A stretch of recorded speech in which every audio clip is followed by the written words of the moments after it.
I've been an investigative reporter and a journalist for 35 years. I've worked in every major media market in the United States, and I've written for more than 100 newspapers and magazines nationally and internationally.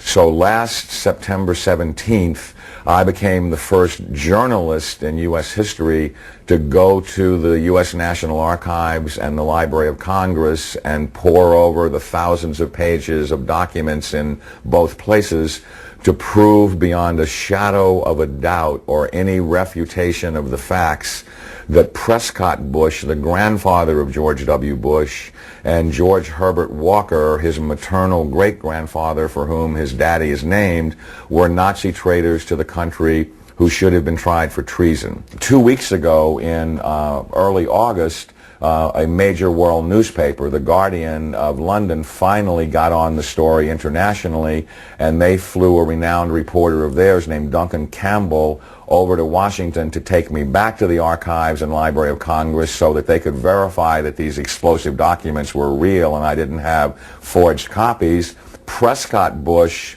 was the grandfather of George W. Bush and the father of George Herbert Walker Bush, and George Herbert Walker Bush is named for his father-in-law, George Herbert Walker.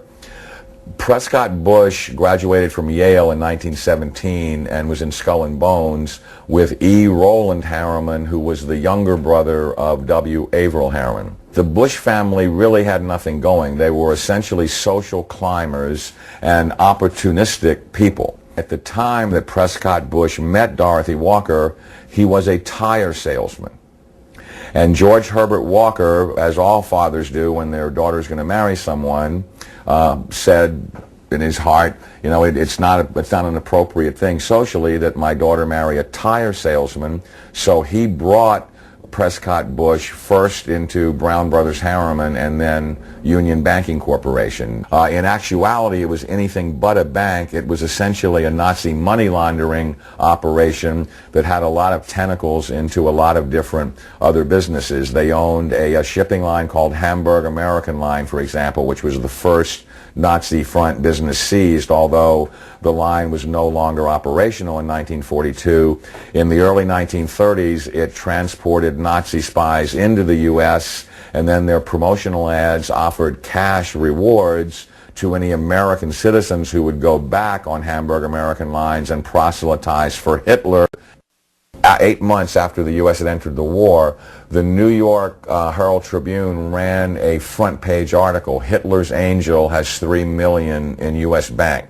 And it caused a major scandal and just rocked the world of politics. Brown Brothers Harriman, which George Herbert Walker and Prescott Bush were affiliated with and partners in, worked with I.G. Farben, which operated Auschwitz.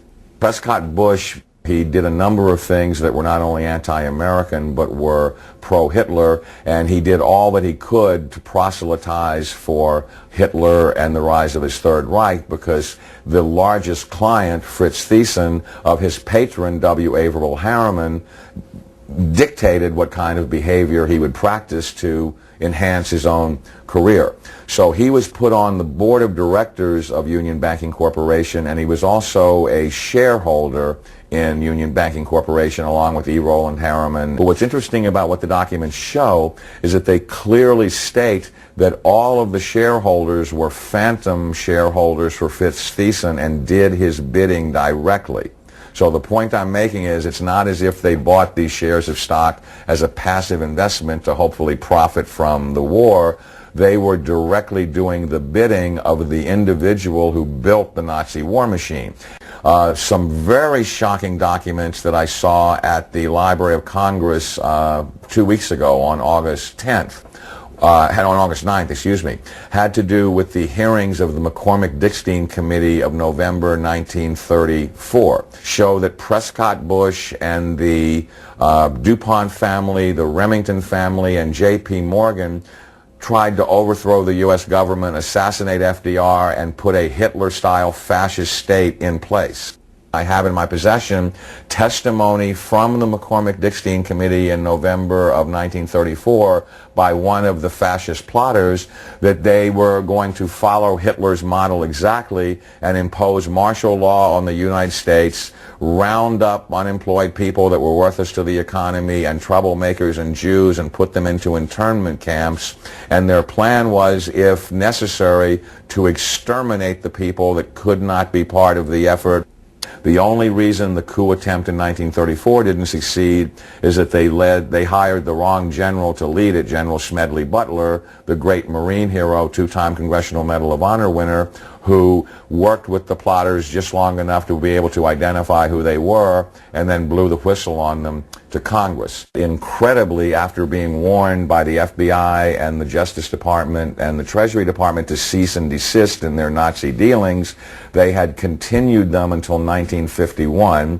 There had been 28 additional seizures of Nazi assets and Nazi business fronts between late 1942 and 1951, and that they had moved Nazi assets into Switzerland, Brazil, Argentina, and Panama, and they had continued to do business with their primary Nazi patron, who was Fritz Thyssen, who backed Hitler beginning in 1921 and who was the wealthiest man in Germany, and a steel and coal baron who, with his partner Friedrich Flick, essentially built the Nazi war machine along with I.G. Farben. In 1951, when Fritz Thyssen died in Argentina, Union Banking Corporation was liquidated by the U.S. government, and Prescott Bush received $1.5 million for his holdings in his Nazi business, and that was the beginning of the Bush family fortune for all intents and purposes. George Bush doesn't take his philosophical foundation from the Bible or the teachings of Jesus in the Sermon on the Mount.